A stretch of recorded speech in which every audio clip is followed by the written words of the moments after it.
we are imperfect. But compared to any other society I'm aware of, we have a stronger system of freedom, a greater capacity for people to rise, and a greater awareness that anybody can come from anywhere and become an American.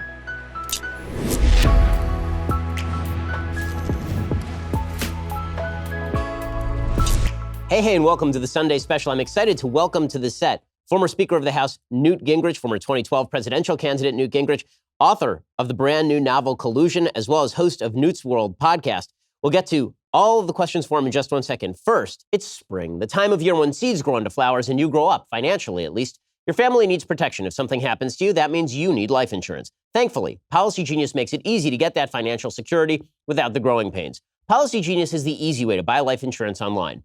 In just 2 minutes, you can compare quotes from top insurers and find your best price. Once you apply, the Policy Genius team will handle all the paperwork and the red tape. No commissions, no hidden fees, just financial protection and peace of mind, no strings attached. And Policy Genius doesn't just simplify life insurance. They also make it easy to compare and buy home insurance, auto insurance, disability insurance, all the insurance you could ever want. So next time you stop to smell the roses, pull out your phone, head over to PolicyGenius.com. That's Policy Genius. Spring is here. Kick it off by nipping life insurance in the bud. Be an adult. Make sure that you take care of this problem before you plot. Make sure that if you should plot, you're not buried in a pauper's grave and your family is taken care of. This is why you should have life insurance. Also get all your other types of insurance over at PolicyGenius.com. That is PolicyGenius.com, the easiest way to buy life insurance. Well, Speaker Gingrich, thanks so much for coming to the show. Really appreciate it. I'm delighted to be with you. You've had a remarkable run and are having a huge impact. Oh, thank you. That means a lot to me. So let's start with where you think we are politically. Obviously, where everybody's looking forward to 2020. So I'm going to ask for a little bit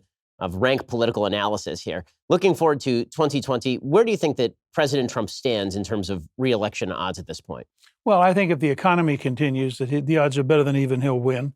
I think his ability as a campaigner is something that the left keeps forgetting. I think that, this guy has had 90 or 92% negative coverage for 3 straight years and is still standing.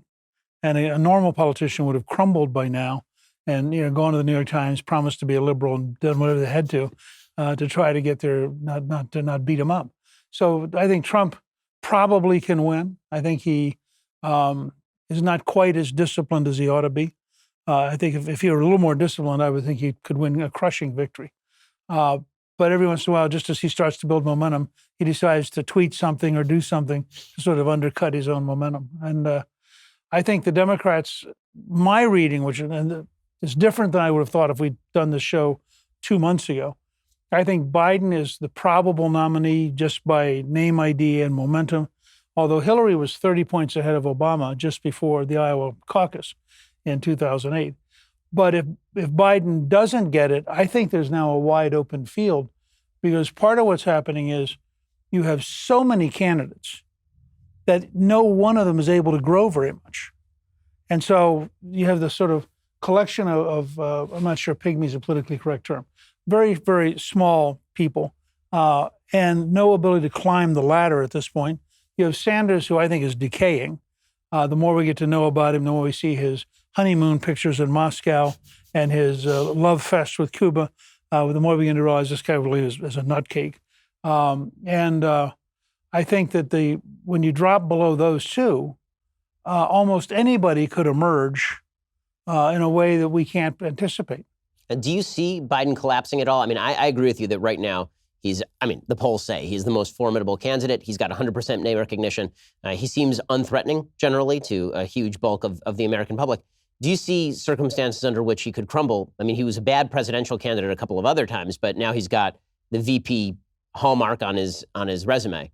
Well, it's a little bit, you talk in one of the things I saw, a poster of yours, you talk about the facts. And Biden represents the feeling wing of America. So the facts don't matter. I mean, a little bit like AOC. I mean, she represents the hysterically feeling wing of America. And that among their people, facts don't matter. So the fact, people forget the first time Biden collapsed, he ran and he had this wonderful emotional speech about his childhood and growing up in a small town. It turned out it was Neil Kinnock's speech as a labor leader about Wales.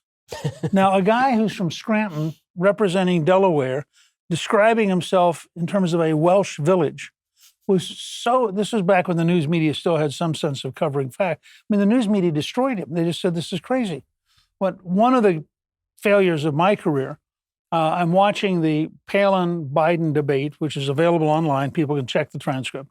And Biden says at one point, if you really want to understand the middle class, I want you to come to Katie's restaurant on Saturday morning where I go all the time. Well, in the back of my head, that didn't ring right. So I called a friend in Wilmington and said, when did Katie's close?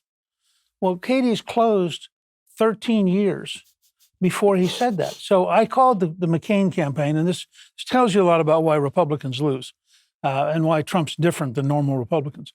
I called the McCain campaign. I said, put her on an airplane tonight. Fly into Wilmington with the National Press Corps. Go looking for Katie's. And it'll tell you this guy's a doofus.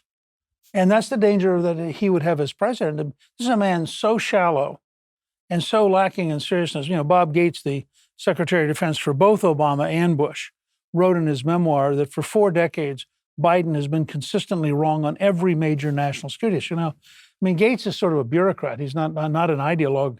But that should sober people. Do you really want a guy as president who's been wrong for 4 decades on every major national security issue? Now, when you talk about, his sort of feelings appeal, it's pretty obvious that basically he's running a 1920 Warren G. Harding back to normalcy campaign. That effectively Right. what he's saying is Donald Trump, forget about the policy. Donald Trump is too crazy. He's too out there. He's too Right. volatile. I'm the solid guy you remember from the Obama administration, and you remember things weren't so bad then. Things are much worse now in terms of sort of the American political sphere. I don't think that rings true, but it seems to be effective in a lot of polls, particularly with suburban women. If you're President Trump, how do you counter that? Well, I mean, first of all, this is one of the great challenges Trump has because suburban women react negatively to Trump's style. I mean, the very toughness and aggressiveness and risk-taking which makes Trump so popular with blue-collar workers jars suburban women. And that, I mean, he's got to think through to what degree there are 2 ways to become more acceptable. One is to change, which I think is unlikely. The other is to draw an issue contrast so compelling that in the end they decide, for example, that as mothers, they don't want their children growing up in that kind of world. And so I think Trump probably has to go to the second model, which is Nixon in 72 rather than Reagan in 84. But Nixon won the largest popular vote in modern American history. I mean, bigger than FDR, bigger than anybody. He got a bigger popular vote margin. Because in the end, people said, yeah, I can't be from McGovern. I think the challenge that Biden has, and the reason that I think it's a difficulty, I think there are 2 simple language sets. There are winners and there are whiners. Biden represents the whining wing of American politics right now. Trump represents the winning wing. So if you're conservative and you like conservative judges, Trump is the biggest winner in your lifetime. If you like going to work and think it's nice to have a job, Trump is the biggest winner in modern times. I mean, if you're African American and think the unemployment rate matters, or think it's great the wages are going up, Trump is a big winner. So I think, but that relates to a real gap psychologically. The second is, I think, the gap between fact and emotion, which is why I found the slogan you used so fascinating. The reason our arguments don't work on the left is the left gets up in the morning and says, but I feel this way. And you try to give them facts, and go, but you don't understand. In fact, there's an interview that AOC had where the reporter demolished factually, and she finally stopped him and said, look, I'm morally correct. So the fact that all those facts are wrong is irrelevant because you're in 2 different psychological arenas.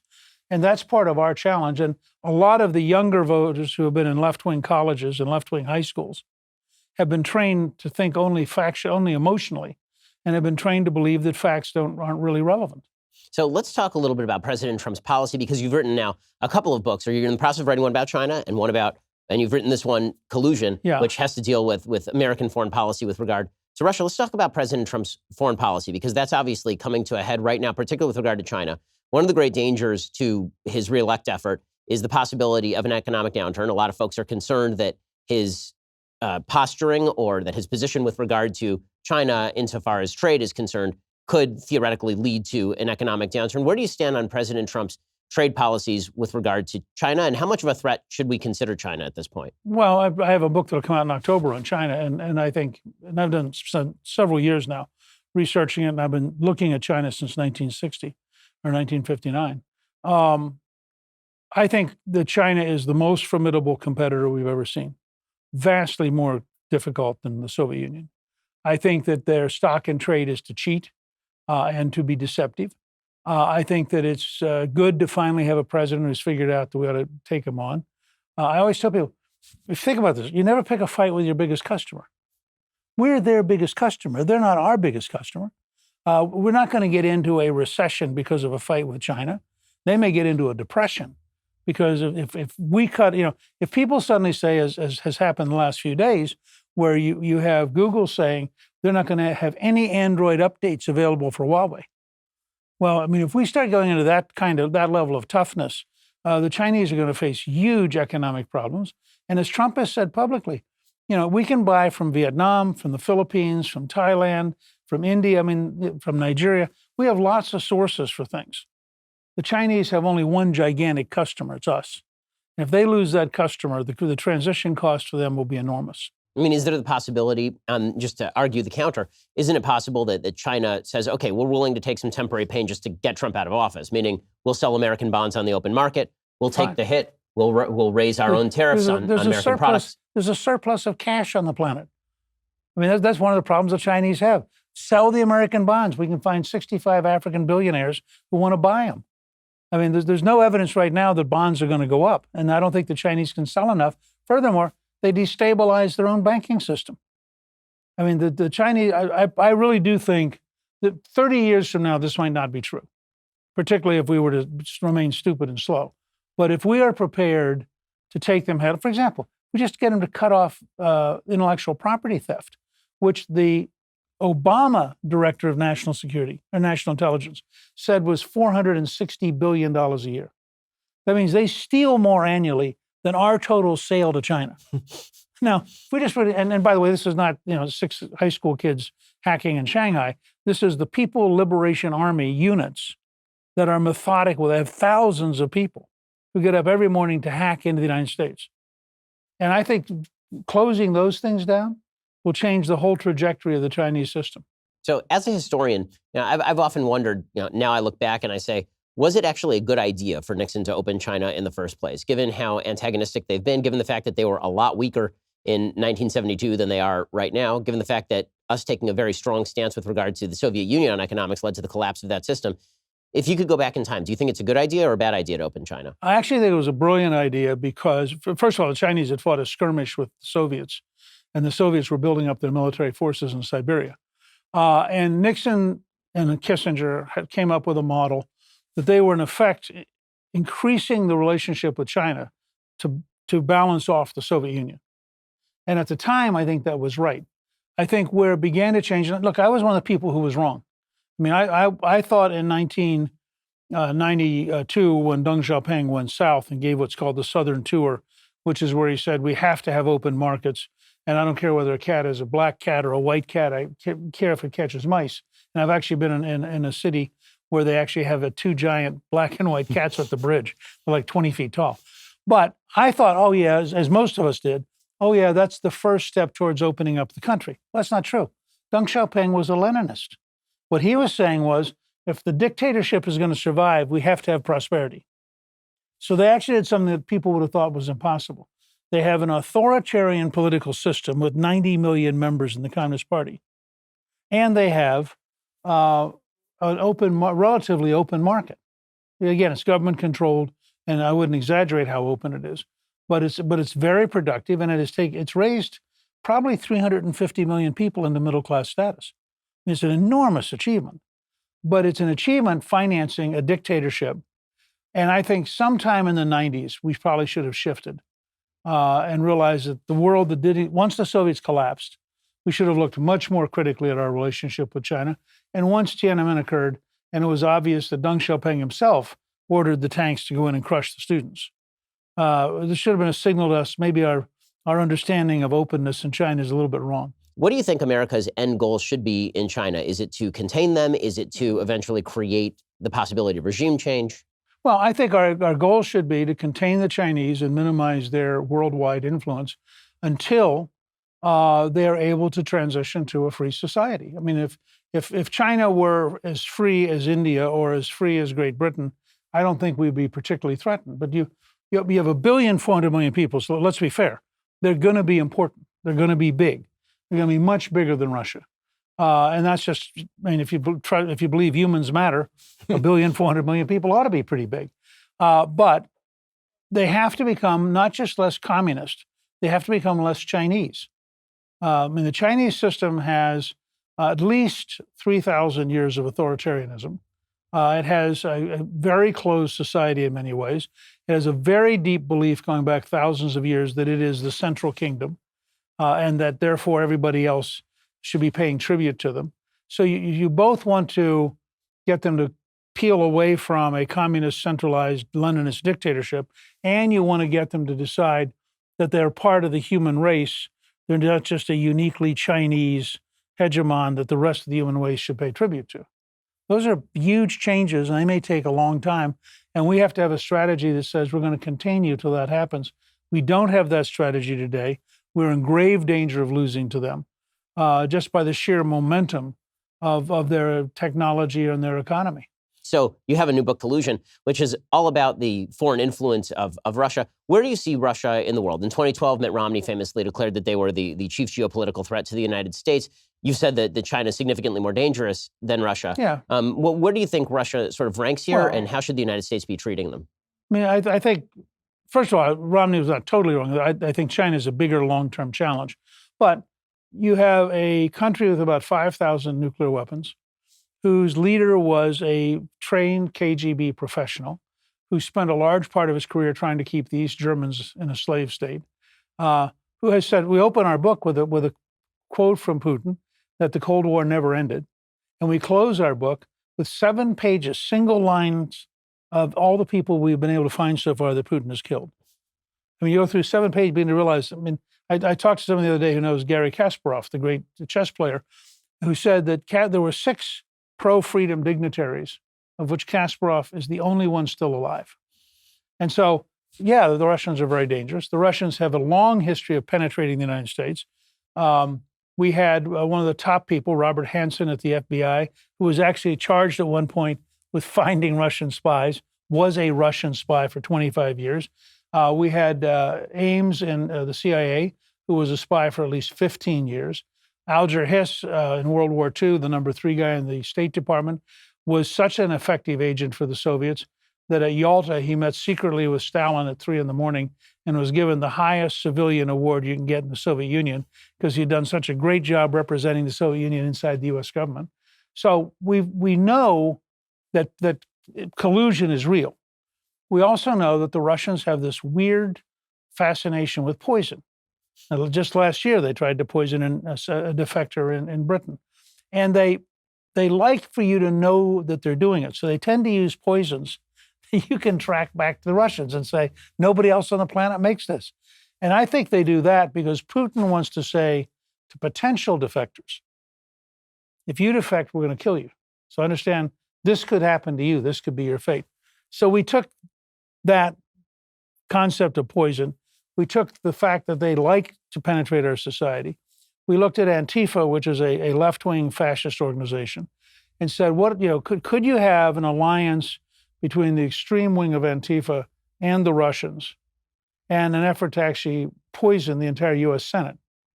And that's where the novel really starts to build. And then we decided to make it very modern by having our central figure, Brett Garrett, is a Navy SEAL who was hurt severely in a helicopter crash during an operation in Nigeria and was treated for pain with opioids and became an opioid addict. And so we have a central figure who is wrestling with his own addiction while he's serving the country. And in my podcast, you mentioned that at Newt's World, we now do podcasts. We did one podcast with a 30-year CIA veteran on how do you get people out of Moscow when the Russians are trying to kill them. And then we did a podcast a week later with 2 Army combat doctors who are specifically assigned to develop non-addictive painkillers and what they're doing and how they're doing it. And some of it was fascinating. I mean, they have an ability now to let's say your hand's been burned. They have an ability to have an injection right here that simply cuts the nerves temporarily from your hand so you don't actually feel it. And it doesn't addict you, and it doesn't affect the rest of your body. And they pointed out, if you're in combat and I can get you to stay awake so you can get yourself on the helicopter. I just saved an enormous amount of effort versus putting you to sleep for the pain, and now 4 other people have to get you on the helicopter. And stuff like that. It was a fascinating interview. So the book is great. I had a chance to read it over the weekend. It's really enjoyable and really informative as well. When people see the title Collusion, obviously the first thing they think of is the Mueller Report. So have you had a chance to read it? By the way, it was pure luck that they came out at the same time. although the concept grew out of all this talk about could you have collusion, but that we as you know, books take a while. Right, exactly. So we started this a year and a half ago. Well, it worked out well in terms of the marketing. That's right. So given the fact that collusion is sort of the tip of everybody's tongue, particularly in the media, I don't know if you've had a chance to read or digest the Mueller Report. What was your take on the Mueller Report, the kind of final result? The president obviously has declared that it was a witch hunt from the very beginning. Do you believe that it was a witch hunt from the very beginning? Do you believe that it sort of went wrong in the middle? Or do you believe that the president was guilty in any way of anything approaching obstruction of justice, which seems like the more meaty part of the report? Well, I have a larger historic view of the Mueller Report. I believe that there was a serious effort at a coup d'etat by the deep state that included certainly the Attorney General, the head of the FBI, a series of lies told to federal judges, an extraordinary effort to cripple or destroy the nominee of a major party, and at the same time, a remarkable effort, which people still haven't dug into, to protect the Democratic nominee. I mean, people want to talk about obstruction of justice, and I said to them, great, let's talk about 33,000 emails that are deleted. Let's talk about cell phones that are beaten up with a hammer. Let's talk about bleach bit for your computer hardware. If Trump had done that, would you have thought that was obstruction? I mean, if you look at it, the one-sidedness of our standard here, that if Trump has a conversation in the Oval Office about a totally legitimate constitutional right, which anybody in the executive branch can be fired, and that's the part of the president's constitutional authority as the chief executive, suddenly we're worried about whether or not he's obstructing justice. If Hillary Clinton goes through everything I just said to you, it's a non-event. And that's part of the corruption of the system. These guys thought that Hillary was going to win. And they thought they could get away with anything. And frankly, if she'd won, I think it's very sobering how corrupt the system would have gotten under her. And one of the things that was obviously very telling was the fact that James Comey, in effectively exonerating her, wrote intent into a law that does not have a component of intent. And then when they talk about obstruction of justice, suddenly they are reading intent out of the law. It requires intent to obstruct justice. That was one of the things that kind of struck me about the Mueller report. On the other hand, you look at the president's behavior, and the president effectively, allegedly telling Don McGahn to lie to the press, the president creating statements on behalf of Donald Trump Jr. This sort of stuff is not criminal, but it is bad. I think that was not a great report for the president. No, I mean, look, a friend of mine sent me this internet story about a guy who had raccoons in his basement. And he said this really nice guy showed up in a really nice suit, and he went down, and when he left, there were still raccoons. And this other guy showed up, and he really had a degree from Harvard, and when he went down, there were still raccoons. And then this really rough and tumble guy who's a little bit obnoxious showed up, and there are no more raccoons. Which one would you hire? But on the left, the hatred of Trump is so deep that people at the New York Times and Washington Post and CNN get up in the morning and they go, I know Trump did something terrible. I wonder what it is. And then they go looking for something terrible, which has to be something terrible because they have a daily terrible requirement. It's like a feeding schedule.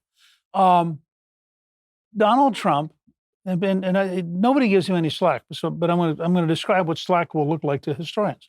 Donald Trump is a billionaire construction, real estate, finance guy who was clever enough to have a successful reality show for 14 years, which for 4 years was the #1 TV show, who then had the most successful tie in America, who runs, I think, 18 golf courses and a whole bunch of other buildings and hotels, who is shameless at self-propagandizing. If you go on the YouTube, there are a series of pizza ads, I think from the early 90s, in which this kid shows up and knocks on the door for Domino's and Trump answers, and the kid says, oh, Mr. Trump, here are your 3 pizzas for $15. And he goes, wait a second, kid.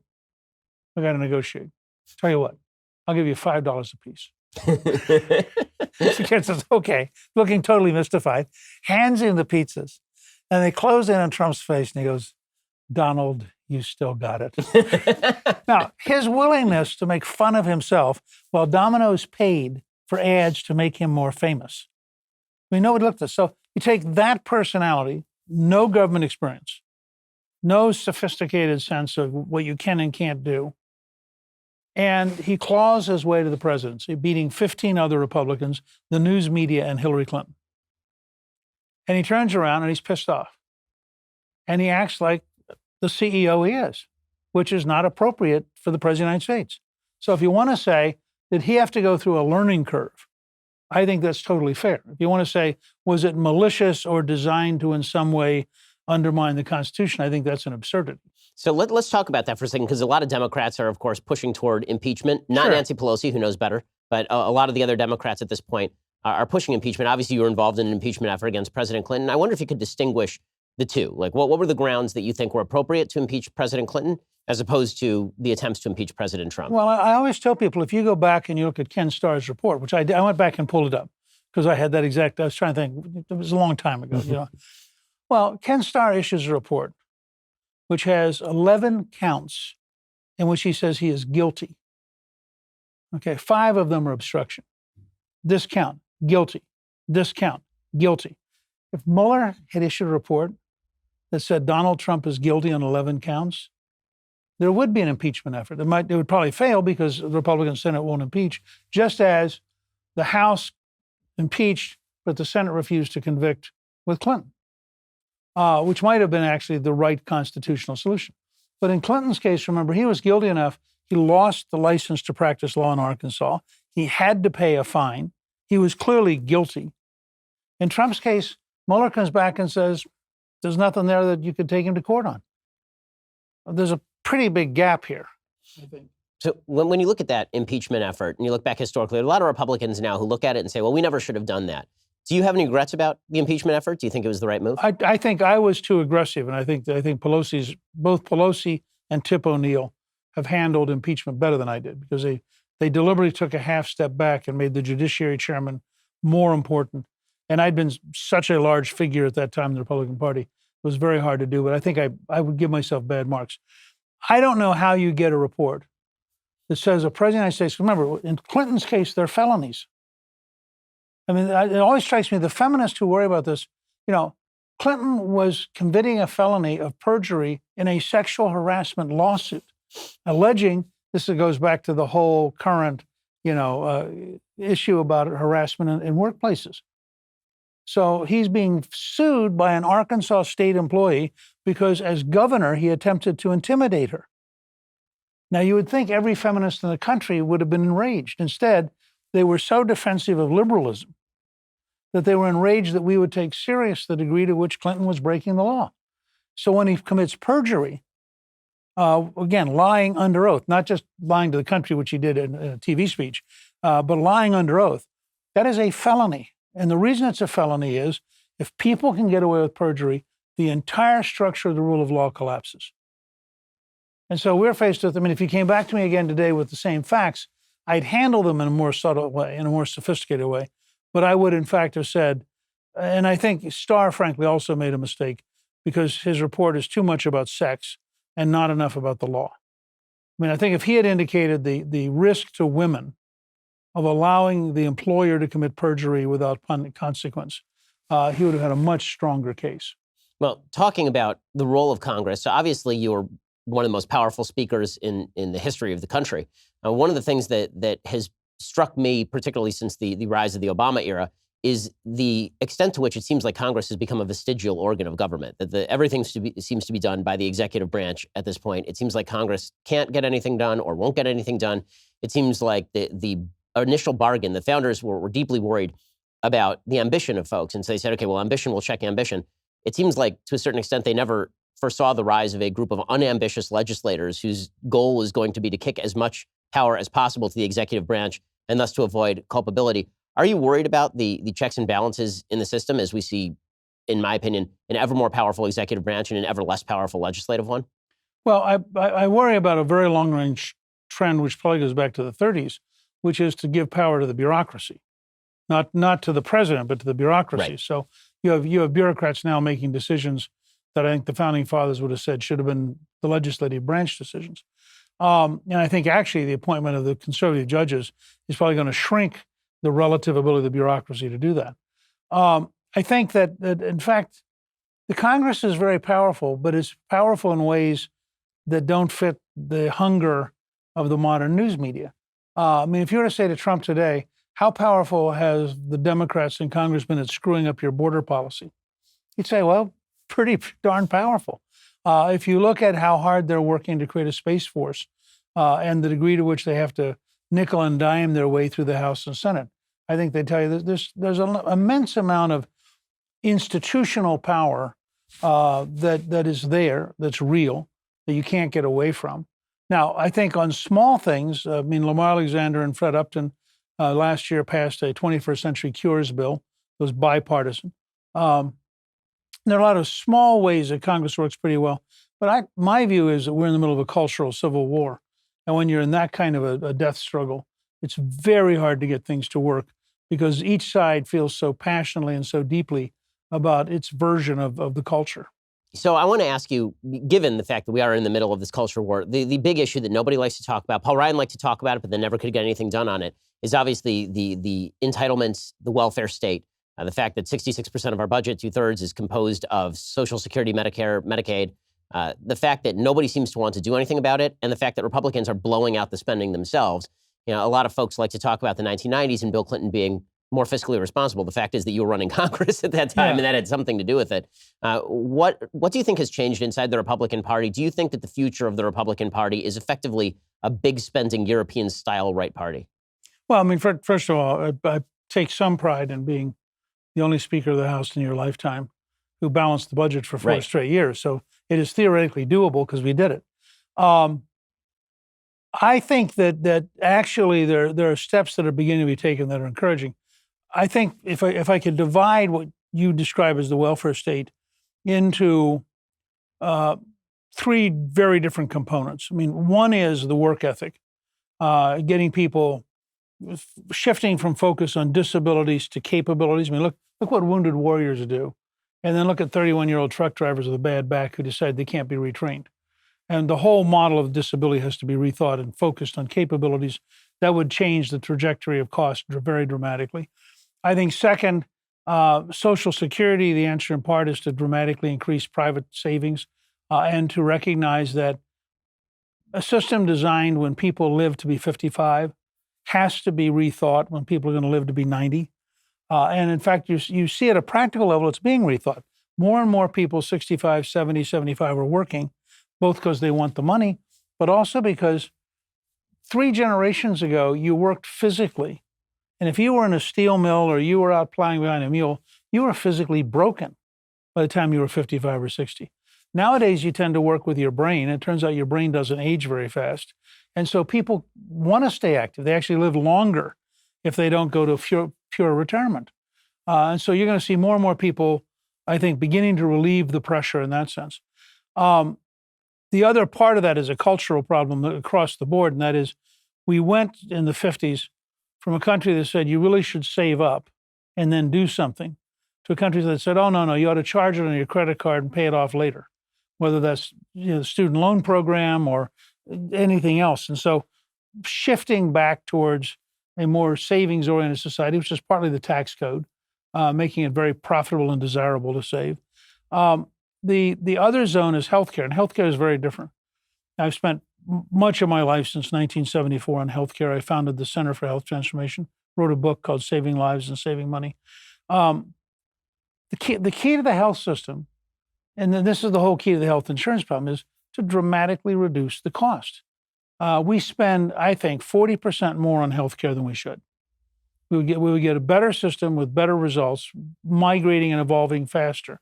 And to their credit, Secretary Azar at Health and Human Services and the president and vice president have really begun to move the system towards more knowledge, where you ought to, I mean, they think, for example, they think if you go in for a procedure, you ought to know what it's going to cost.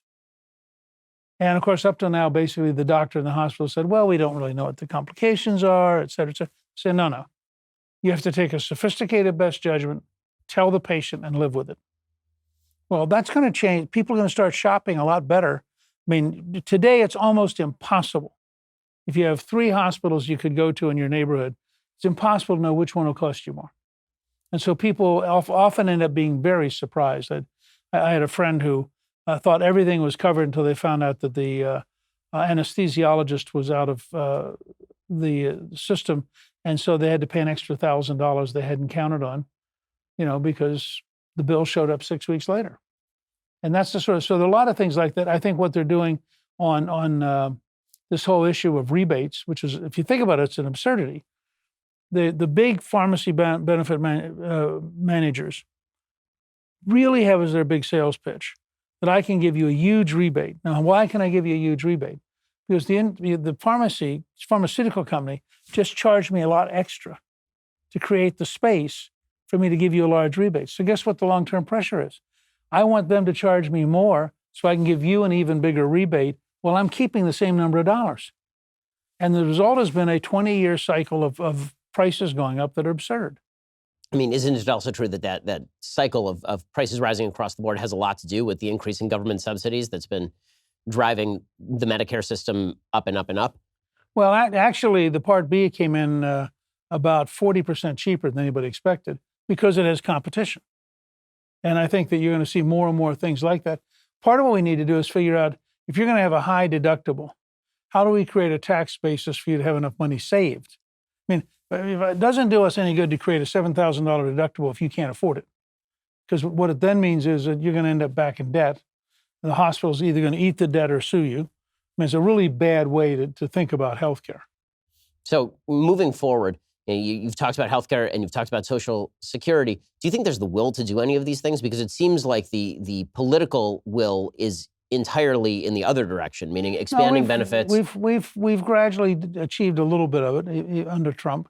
I think we'll achieve more. I mean, remember, if you're an Obama Democrat or if you're any of the current Democratic candidates, and I say to you, because the economy is growing, the number of people on food stamps has dropped by 12 million. You think that's terrible. If you're a conservative, you think that's wonderful. They're back at work. They're earning a living. They don't need the subsidy. But if you're a liberal, you think, oh, my God, we can't have the welfare state shrink. That's why, 2 great examples. When we passed welfare reform, we split the Democrats 50-50, literally 101 to 101. Well, the 101 who were opposed thought this was the most horrible thing ever. You're going to make people go to work. And they don't believe in making people go to work. In fact, there are some of them who believe we ought to give you a check every month just for being around. That's the kind of thing that you have to look at where you really see a dramatic difference in the two parties, and you see a dramatic difference in terms of what you're trying to accomplish. I think some of that can be done. I do think that if you look, for example, at what Mary Mayhew did in Maine in the last governorship, they had done a study and figured out how many food stamps were Maine food stamps were being cashed in Hawaii, how many were being cashed at Disneyland or Disney World, and so forth. How many were being cashed at local racetracks, and they began to develop a pattern that said, no, if you draw food stamps in Maine, you have to spend them in Maine because we're not going to subsidize you going to Disney World. If you're in good enough shape to go to Disney World, why don't you have a job? And that was a huge shock to people. The idea that so I think we want to be the party of work. Let the other people be the party of dependency. And then the country's going to have to choose. So speaking of that choice, I mean, you've talked about the culture war. Obviously, you see, especially among young people, real ignorance as to what socialism is, and also a certain love for countries in which they've never lived, places like Norway or Denmark. This is the new pitch from democratic socialists. Venezuela and Soviet Union are not good representatives of socialism anymore. Now it's Norway and Denmark that are the best representatives of socialism. How do you fight back against that argument best? Because it seems like the argument being made is, here are prosperous, wonderful countries with broad social safety nets and deep social safety nets. What's so wrong with that here in the United States? Well, first of all, you bring in Swedes and Danes and Norwegians who will tell them they're not socialist countries. They're welfare state countries. Big difference. They actually have very, very robust capitalism. In the case of Norway, for example, they have this huge offshore natural gas find which has created, and they've shown huge discipline. I think they have $1 trillion sitting in the bank that they don't spend. Now imagine an American politician who was running for re-election with $1 trillion sitting in the bank. And so they're very tough-minded. And they think, yeah, there are things we'll pay for through the government, but that's the welfare state side. But in order to have a really dynamic economy, we want very bold capitalism. And all those countries are much more capitalist than socialist. But again, you get into this confusion. This is why I think the distinction between facts and emotion is so important. That you have over here liberals who believe in emoting. These are the people who loved Fidel. These are the people who conspired to not tell the truth about Stalin killing people during the great famines when he was wiping out the kulaks. These are the people who really think that, well, as one Democrat representative said the other day, the reason Venezuela is a mess is the U.S. Because it's always, as Gene Kirkpatrick once said, it's always blame America first. Some of those people you'll never get because they're crazy. And you have to, I'm pretty cheerful about saying that. When you ask me about certain people, I go, AOC is just crazy. She has no connectivity with reality. Has a great con job. She won a very small turnout election in a district where nobody cared. Whether or not she'll survive next time, I think, is a little less likely because of her opposition to the Amazon jobs coming into New York City and the fact that people suddenly figured out, wait a second, that was their potential job. So, but I think that this every 2 generations, you have this fight. In the 30s, you had this fight over the nature of communism. And then again, I think in the late 60s, we had this fight. The golden era of Bernie Sanders going to the Soviet Union for his honeymoon was a huge question mark. George McGovern ran as the candidate of rampant socialism and got crushed. And for a generation, Democrats thought, well, that's not a very good idea. Do you think we on the right have made a mistake as far as how we characterize socialism? Meaning it's a label that we like to use a lot on the right, and maybe we've overapplied it. So when it comes to Barack Obama or Obamacare, the charge socialism came up a lot. It's very simple. The reason Obamacare was so dangerous was it was designed to move towards total government control of your health system. Now, the nice thing about the current cycle of Democrats, whether it's Kamala Harris or it's the governor of California, Newsom, or it's Bernie Sanders, is they're pretty open about saying, yeah, I want the government to control your health. Well, that is somebody once said, socialism is communism without the secret police. And you just need to understand that it's ultimately the interim step towards a totalitarian control of your life. That's why, the power of Hayek's The Road to Serfdom and his own coming to the conclusion that you could not have centralized planning without dictatorship, which I think is very central. By the way, it's a great story. Margaret Thatcher becomes the leader of the opposition party in 1978. And she's at the big annual party rally. And she says, people ask me, what is our platform? And she reaches into this giant purse she's carrying. And she pulls out Hayek's Constitution of Liberty, which is a very fat book. And she slams it and says, this is our platform.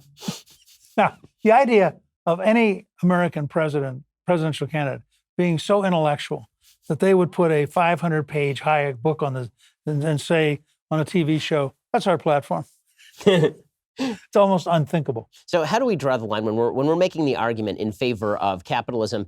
How do we draw the line with regard to the welfare state? So you say that a lot of these socialist leaning countries, but have with capitalist roots, Norway, Denmark, Sweden, and that a lot of they're rooted in capitalism. They have a broad social safety net. Sure. How do we draw the balance between an appropriate social safety net and now we're moving too far and we're sliding toward a socialist system? I think the better argument is personal. Do you want to be a client or a customer? Do you want to define for the company what product you want to buy? Or do you want the bureaucrat to define for you what you're allowed to buy? Now, if you'd like to give up power and have a bureaucrat in Washington define your life, tell you what you can do, what you can't do, then fine. Just understand, because this is always about freedom. Socialism is simply an excuse to coerce you through bureaucracy so that some group of people, usually college professors, can feel like they're really powerful. It's their resentment of the entrepreneurial class creating wealth. And so they want to somehow block all these people over here from creating wealth so that they can then distribute the wealth so they can be in charge. So in 2012, you run for president, and there is this moment where you take the lead, and the lead was really, I cite it as a case in point of something the media don't understand. They think that President Trump ripping on the media is what has led to their low approval ratings. And I always point to the fact that you took the lead in the presidential race on the national level based on the fact that you savaged John Harwood on national television by going directly at the media. What is it that folks do not understand about the nature of the media ecosystem? Why do they get the impression that Trump is the one who suddenly discovered that the media were left-wing when, as long as I've been alive and in this business, and for me that's about 20 years, for you it's been longer, the media have always been an opponent of conservatism? Well, I mean, first of all, you have two great sources of cultural knowledge, the media and college professors and high school teachers. Both are left. So both spend all day, every day, giving you baloney and dishonesty and disinformation that fits them. And I think you have to start with that. And then they want the right to define what the issue is. And you know, I've been really working on this because I'm very troubled. Reagan and Thatcher and I, all three failed to change the culture of our parties. I mean, Reagan was a great communicator. Thatcher was a remarkable communicator and educator. I think I did pretty well in the contract period. And yet none of us could get conservatives to understand the essential characteristics of how you have to win. And the first step of that is to have the moral courage to refuse to let the other side define the issue. And it actually started for me. Chris Wallace reminds me of this occasionally because it's seared into his brain. And the first real breakpoint for me, I mean, I'd seen Reagan do it. I'd done it a little bit. But as a candidate, you're in a different environment, and presidential candidates get a surprising amount of attention. And we were doing the first Fox debate. And at the very beginning of it, Bret Baier says, we're not going to have any Mickey Mouse questions or any Mickey Mouse answers. We're going to stick to big things. And I wrote it down because I thought it won't last. So we got to a particular point, and I got to ask a question. And Chris will tell you this because Chris asked it. And I stopped and I said, Chris, you know, I wrote down what Bret said. And he said, no Mickey Mouse questions. I think you just failed that. Well, that would have been fun.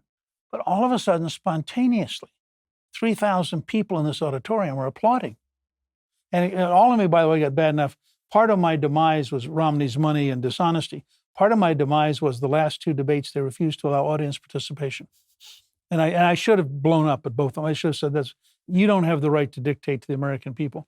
But I was in settings where Romney had intelligently packed the audience. And they probably would have booed me for taking on the media, which is a real change. So what happened was, after that first debate, I'm going back from Iowa through O'Hare. And this pilot walks up to me who I've never met. He says, I loved last night. I am so glad you stuck it to those people. I am so sick of them lecturing us.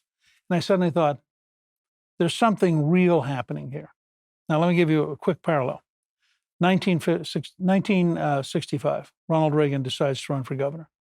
Knows he doesn't know how to run for office. Hires the best firm in California, best Republican firm. And they create a whole box of issues for him to memorize. And as an actor, he can do it very fast. And they're going to do a series of town hall meetings where people ask him questions, and he proves he knows enough to be governor. Okay, because people back then thought, how can an actor be governor? Goes to the first town hall meeting. First question, what are you going to do about Berkeley? What about those students? Not in the box. Comes back out and he says, guys, we need an answer. He said, no, it's not an issue. Second town hall meeting.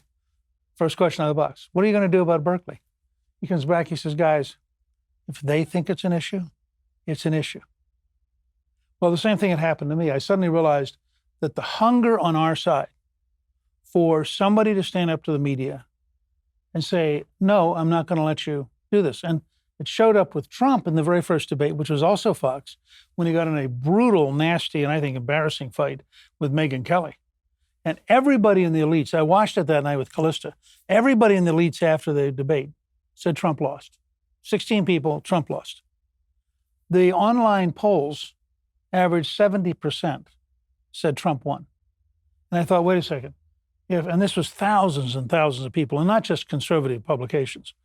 If 70% of people think he won out of 16 people. And all of the elites are convinced he lost. We are now looking at a gap about reality that is enormous. And that's where we are today. Because they're so caught up in their own culture and their own social status that they can't learn. So the New York Times, I loved the other day, the New York Times does page 1, Donald Trump was in debt.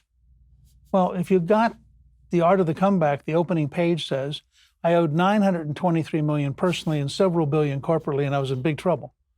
Now, the fact that the Times was suddenly shocked 25 years later by something he'd written about just tells you how out of touch they are and how sick they are. So what do you think the future of the media are going to be? Because you're right that they're stuck in a track that they can't seem to be. Well, I appreciate that. No, I mean you generically. Yeah. The future of the media is a self-sorting mechanism in which the people who make sense over time gain a huge advantage.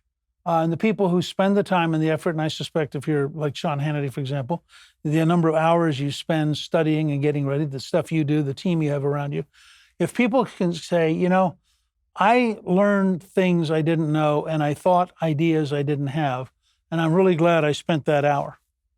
That's the media. And tragically, I grew up when the newspapers were real. The New York Times for 100 years was an amazing newspaper. Although in the 30s, they had a reporter who won a Pulitzer Prize for lying mendaciously, constantly about Stalin, to defend and protect Stalin. And in the 50s, they had a reporter who got a Pulitzer for lying about Castro. So the Times has always had a streak of anti-Semitism and a streak of pro-communism. But other than that, it's been a fairly good newspaper. But now the whole culture of the newsroom is collapsing. So when we see the extent to which the culture war is raging, and to the point where people won't allow other people to eat in their restaurants, we have bans from certain government officials on officials traveling to other states. I wonder are you optimistic about the future of the country? Do you think that we hold things in common anymore? Or are the divides now so deep that we're moving toward the irreconcilable? Years ago, I was in the green room with Charles Krauthammer, and he asked me that question. And I said, I'm pretty optimistic. I said, we're still a long way short of the Civil War. And he looked at me and said, wait, the Civil War is your standard? So I would say, I think this is going to be people say to me, when is it going to get better? And I say, when one side wins. Whether the left wins or the right wins, sooner or later, one side will win. And then the system will calm down for a while because the side that wins will have dominance. The reason it's so brutal right now is that the relative balance of power, and this is a tribute to Trump. The left has all the instruments of higher education, all the instruments of K through 12 in public schools, all the instruments of the news media, all the instruments of Hollywood, and Trump offsets them all. Now, this is one of the great achievements in American history and is really worth a lot more study than people have given it. Well, looking at President Trump, one of my main concerns in 2016 about President Trump, specifically with regard to this, was that while he satisfies a lot of folks in terms of him punching the other side, which is well-deserved, I've described him as a hammer. I say it's very satisfying when he hits a nail, and it's not quite as satisfying when he hits a baby. But with that said, in the people who tend to be most offended are the people of my generation. So people who are millennials and younger, he's very unpopular with. People who are older than that seem to get President Trump on a different gut level. Do you think that conservatism is penetrating or can penetrate to people who are younger via the Trump message? Because there's no question that he's great at fighting back. He's a great counterpuncher, as he himself has said. But does that have the danger carrying with it of alienating people who are going to be the up-and-coming next generation? Well, I think Trump, in that sense, is more like Thatcher and less like Reagan. Reagan was very personable and very careful. And Reagan had said to a friend of mine in 1980 that he couldn't do certain things because he wore the white hat. And so he understood the limits of his personality and the limits of his appeal. I think Trump's attitude is he's wearing a hard hat, and he doesn't mind being in a brawl. And I think he's going to make basically two arguments to young people. The first argument is going to be that the other side represents the end of your world. And it's an enormous risk, which was, in a sense, the McGovern-Mondale argument. And both those were crushing defeats. The other argument is going to be, whether you like me as a person, your life is better with my presidency. So if you like full employment, if you like rising wages, et cetera, then I represent a better future for you. And if you would rather have unemployment, but you really feel good because Uncle Joe tells you how much he likes you on food stamps. Or if you'd rather have full employment, but by the way, you got this boss who's slightly whacked. It's your choice. And, I mean, think about it. This is a guy whose successful show, which is a remarkable achievement. People underestimate what a great achievement The Apprentice was. This is a guy whose most famous line before he ran for president was, "You're fired." I mean, what kind of guy do you think he's going to be? So you spent your entire career not just in politics, but also studying and teaching history. You've written a bunch of historical novels. You've written a lot about history in the nonfiction sphere.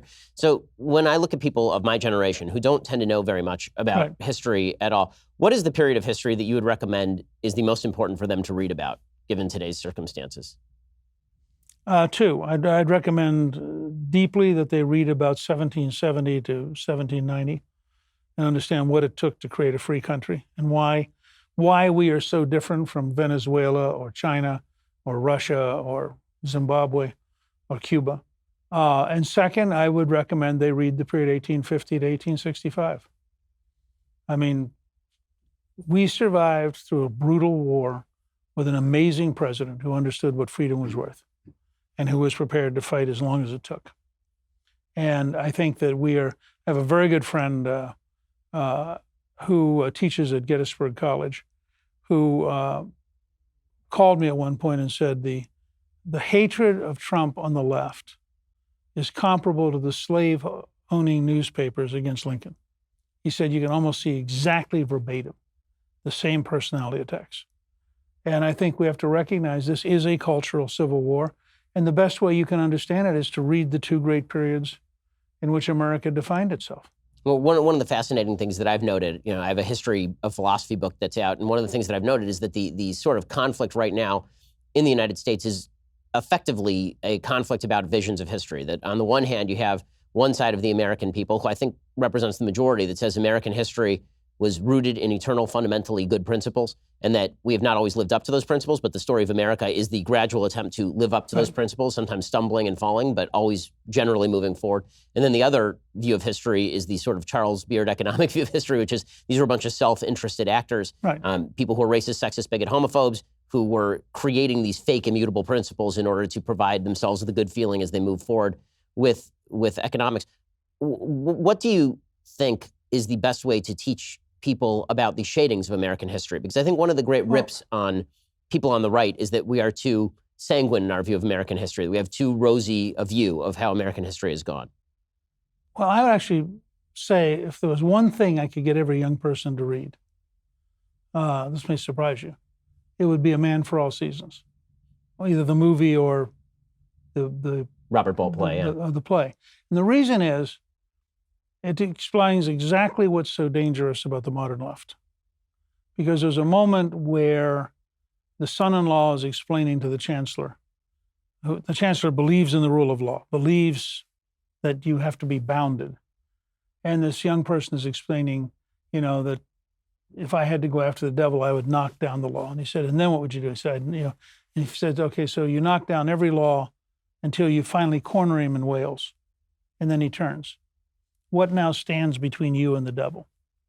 And I would say to young people that, without getting into an argument about the interpretation of American history, they've got to decide in their lives, do they want to live in a country which has for 200 and some years said that your rights come from your creator, and which has gradually extended that to every aspect of America?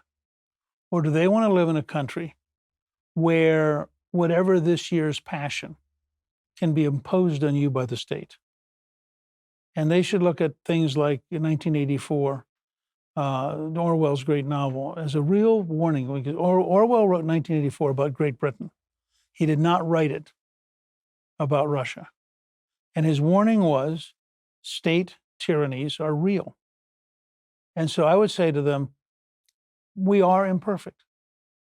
And if your yardstick is perfection, then short of the second coming, I'm not sure how you're going to get it.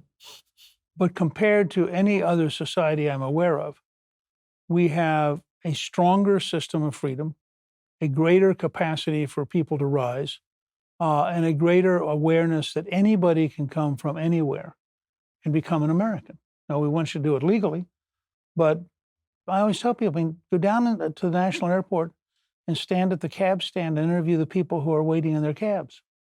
You'll find people from Pakistan, Ethiopia, Guatemala.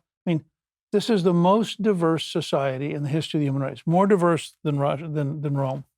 And we are amazingly open to talent. Look at who founded Google. So I think somehow we have to be prepared to say, and again, when you're very young, you may not fully realize this, but if you have a boyfriend or a girlfriend, the odds are that they have some flaws.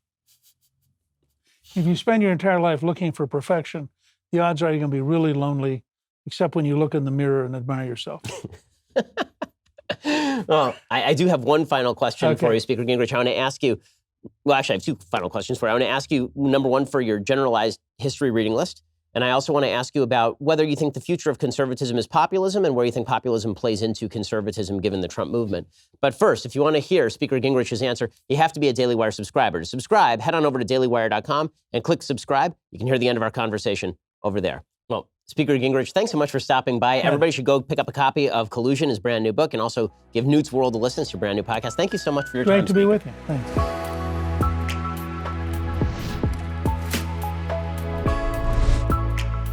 The Ben Shapiro Show Sunday Special is produced by Jonathan Hay, executive producer Jeremy Boring, associate producer Mathis Glover, edited by Donovan Fowler. Audio is mixed by Dylan Case. Hair and makeup is by Jesua Olvera. Title graphics by Cynthia Angulo. The Ben Shapiro Show Sunday Special is a Daily Wire production. Copyright Daily Wire 2019.